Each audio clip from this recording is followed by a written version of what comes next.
धयनवा तनिको एहप सहरकारवा रे एहप सहरकारवा हो कि देवे न धयनवा तनिको एहप सहरकारवा रे एहप सहरकारवा हो कि कोहियाले बढ़ावा में दही कि कोहियाले बढ़ावा में दही हमारे बिहारवा हो है कोहियाले बढ़ावा में दही अपन बिहारवा हो है कोहियाले बढ़ावा में दही कि जीती के नेता सांसद घरवा में सूत से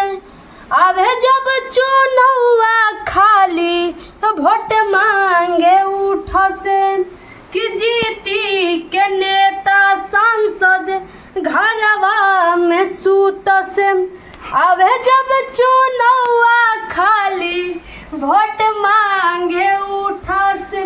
कि बढ़ावा पे तोनी कौन करे ले बिचारावा हो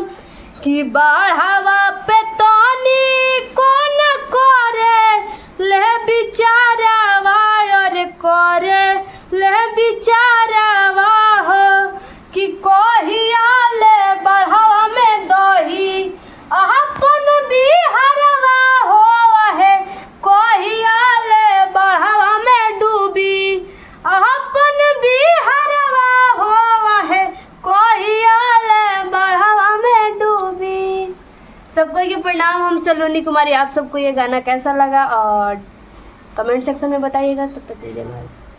और ये गाना बहुत ही अच्छा है और मतलब अभी बाढ़ आया है, बाढ़ के ऊपर रिलेटिव है और दीपांजलि यादव ऑफिशियल पर है, तो आप लोग जाइए और सब्सक्राइब कीजिए और इस गाना को ढेर सारा प्यार दुलार आशीर्वाद दीजिए। जय माता।